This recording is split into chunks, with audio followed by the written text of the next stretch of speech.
bertemu kembali dengan saya Nurmeli Wahyuni dengan NIM 1930 1050 37. Saya merupakan mahasiswi semester 5 jurusan Tadris Matematika IAIN Batu Sangkar. Baiklah, pada video kali ini saya akan menjelaskan tentang materi mata kuliah pengantar operasi riset, yaitu dengan materi model penugasan menggunakan metode Hungarian. Masalah khusus yaitu jumlah objek tidak sama dengan jumlah tugas yang diampu oleh Ibu Nolanari SSI MPD. Baiklah, langsung saja kita masuk ke topik pembahasan yang pertama.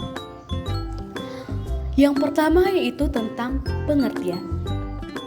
Apa sih itu pengertian metode penugasan?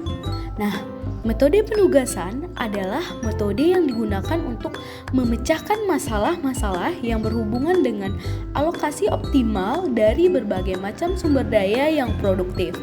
Permasalahan penugasan atau disebut juga dengan assignment problem adalah suatu persoalan di mana harus melakukan penugasan terhadap sekumpulan orang yang kepada sekumpulan job yang ada, sehingga tepat satu orang yang bersesuaian dengan tepat satu job yang ada. Nah, metode penugasan ini disebut juga dengan metode Hungarian. Metode Hungarian adalah metode yang memodifikasi baris dan kolom dalam matrik efektivitas sampai muncul sebuah komponen nol tunggal dalam setiap baris atau kolom yang dapat dipilih sebagai alokasi penugasan. Nah, bagaimana sih sejarah penugasan itu?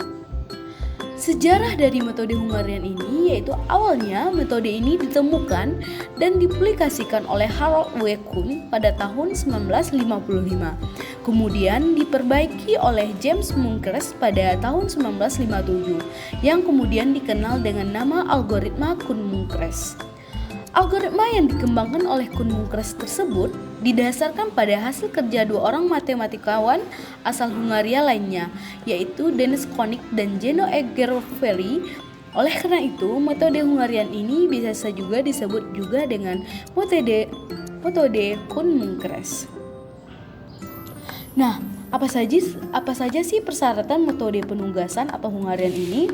Nah, persyaratannya yaitu yang pertama, jumlah kolom atau sumber daya harus sama dengan jumlah baris atau tugas yang harus diselesaikan. Yang kedua, setiap sumber daya hanya dapat mengerjakan satu tugas.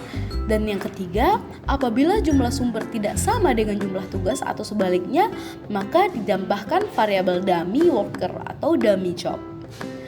Nah, langkah keempat yaitu langkah penyelesaian masalah penugasan. Nah, masalah penugasan ini terbagi dua. Yang pertama yaitu minimalisasi, di mana pengalokasian tugas kepada sumber daya sehingga diperoleh biaya total yang minimum. Yang kedua itu maksimalisasi, di mana pengalokasian tugas kepada sumber daya sehingga diperoleh keuntungan yang maksimum. Nah, langkah awal penyelesaian masalah penugasan itu yaitu yang pertama, kita identifikasi dan sederhanakan masalah dalam bentuk tabel penugasan. Yang kedua, kita tentukan apakah dia kasus minimalisasi, yaitu jika iya, kita cari biaya terkecil untuk setiap baris dan kemudian menggunakan biaya terkecil tersebut untuk dikurangi oleh semua biaya yang ada pada baris yang sama. Berikutnya, jika kasus maksimalisasi, yaitu kita cari nilai tertinggi untuk setiap baris, yang kemudian nilai tertinggi tersebut sebagai pengurang semua nilai yang ada di dalam baris tersebut. Nah, jika kasusnya tidak normal, nah yaitu bila jumlah sumber tidak sama dengan jumlah tugas atau sebaliknya, maka di dalam tabel penugasan perlu kita tambahkan variabel dummy yang nilainya 0. Nah, poin yang B yaitu masalah khusus, jumlah objek tidak sama dengan jumlah tugas. Nah, jika kita telah mengidentifikasi dan menyederhanakan masalah dalam bentuk tabel penugasan dan kita menemukan kasus jumlah objek tidak sama dengan jumlah tugas atau sebaliknya, hal ini disebut juga dengan masalah khusus atau masalah tak seimbang. Nah, langkah yang harus kita lakukan yaitu di dalam tabel penugasan perlu kita tambahkan variabel dummy yang nilainya 0. Nah, untuk lebih memahaminya, silakan teman-teman ikuti dan saya akan memberikan sebuah contoh soal. Di mana di sini saya memberikan contoh yaitu seorang kepala tukang mendapat proyek sebuah rumah.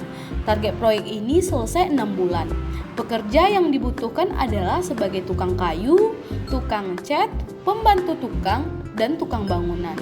Nah, kepala tukang kesulitan dalam memilih para pekerja karena semua pekerja memiliki keahlian yang tidak jauh berbeda, tarif atau permintaan ongkos satu sama lainnya juga tidak jauh berbeda. Nah, dalam hal ini kepala tukang ingin meminimalkan biaya yang keluar untuk ongkos para pekerja agar mendapatkan keuntungan yang lebih besar. Nah, adapun para pekerja yang mengajukan diri itu sebagai dalam proyek itu beserta ongkosnya tertera seperti tabel berikut ini. Nah, dapat teman-teman lihat di sini ada tabel ongkos pekerja di mana ada pekerjanya ada Tony, ada Tono dan Toto.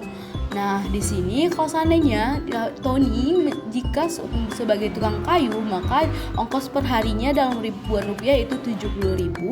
Jika dia seorang tukang cat, dalam ongkosnya adalah 45.000, dan jika dia pembantu tukang adalah 60.000, dan juga tukang bangunan 60.000. Begitu hingga Toto. Nah, bagaimana dalam menyelesaikan soal ini? Yang pertama, kita identifikasi masalah terlebih dahulu. Nah, setelah kita identifikasi, ternyata jumlah pekerjaan dengan pekerja ini tidak sama, sehingga kita nyatakan hal ini adalah kasus yang tidak normal. Nah, jadi perlu adanya variabel dummy di kolom pekerja. Nah, variabel dummy ini bisa teman-teman lihat. Lebih kurang kita bikin tabel pertama sama seperti yang ada tabel ongkos pekerja, lalu kita tambahkan kolom dummy-nya. Nah, setelah ditambahkan yang dicari adalah biaya optimum dengan kasus minimalisasi. Nah, jadi tabelnya seperti ini, dapat teman-teman lihat. Nah, berikutnya ada 3 langkah yang harus kita lakukan. Nah, langkah yang pertama, nah di sini dapat teman-teman lihat. Nah, karena tiap baris sudah memiliki angka 0 yang berasal dari dummy. Nah, dari si dummy ini, maka yang harus dicari adalah nilai terkecil pada kolom lainnya. Setelah itu kita kurangi dengan nilai lain pada kolom tersebut. Nah, di kolom Tony ini nilai terkecilnya adalah 45, di kolom Tono ini adalah nilai terkecilnya 50, di kolom Toto nilai terkecilnya adalah 50. Jadi kita kurangi, yaitu sehingga jadinya adalah 70 dikurangi 45 menjadi 25, 60 dikurangi 45 menjadi 15, 60 dikurangi 45 menjadi 15. Itulah menjadinya tabel jadinya di kolom Tony sesuai dengan langkah kedua. Begitu juga di kolom Tono. Di sana adalah nilai terkecilnya 50, 85 kita kurangi 50 menjadi 35, 60 dikurangi 50 menjadi 10, 65 dikurangi 50 15. Begitu juga pada kolom Toto. Nah, setelah dikurangi, tiap baris dan kolom sudah memiliki jumlah nilai 0. Nah, jumlah garis yang ditarik sama dengan jumlah baris di kolom serta yang sudah optimal. Itu langkah kedua. Langkah berikutnya, langkah ketiga, yaitu kita dapatkan bahwa dari tabel tersebut pada kolom Tony yang bernilai 0 adalah pada tukang cat itu pada Tony, dan Tono pada tukang bangunan, Toto pada tukang kayu, dan Daminya itu pembantu tukang. Nah, dari tabel ini dapat kita alokasikan pekerjaannya sebagai Toto ini adalah sebagai tukang kayu, Tony adalah sebagai tukang cat, Daminya sebagai pembantu tukang, dan Tono sebagai tukang bangunan. Nah, jadi total biaya yang dikeluarkan dapat kita lihat tadi sesuai yang tabel. Tukang kayunya Toto dengan biayanya 50.000, tukang cat Tony dengan biaya 45.000, daminya 0, tukang bangunannya Tono dengan biaya 50.000, kita totalkan sehingga menjadi ongkos pekerjanya adalah 145.000. Jadi total ongkos pekerja yang harus dikeluarkan kepala tukang sebesar Rp 145.000, dan ada pekerjaan pembantu tukang yang ditugaskan kepada dami dan diasumsikan di sini adalah tidak ada yang mengerjakan. Nah, di sini untuk lebih jelasnya, fungsi variabel dummy itu adalah dummy ini ada untuk menyeimbangkan antara banyaknya tugas dengan banyaknya penerima tugas, dan apabila penerima tugas mendapatkan pekerjaan dummy, berarti diasumsikan bahwa penerima tugas tersebut menganggur, dan apabila tugas tersebut diberikan kepada dummy, diasumsikan pekerjaan itu tidak ada yang mengerjakan. Nah, untuk lebih memahami tentang materi ini, di sini saya telah menyediakan 3 buah soal latihan. Dapat teman-teman lihat, yaitu ada soal 1, yaitu saat ini PT Maju Jaya memiliki 4 pegawai dengan pekerjaan yang berbeda. Perusahaan merencanakan menambah pegawai baru untuk mengisi kekosongan pekerjaan. Berikut merupakan data biaya harian pada pegawai dalam ribuan. Nah, seperti tabel. Nah, teman-teman tentukan pekerjaan apa yang memerlukan penambahan karyawan baru dan menentukan alokasi pekerjaan masing-masing pegawai beserta biayanya. Nah, di sini juga disediakan soal nomor 2 dan soal nomor 3. Nah, silakan teman-teman kerjakan untuk lebih memahaminya. Mungkin hanya itu yang dapat saya sampaikan. Salah dan janggal saya mohon maaf.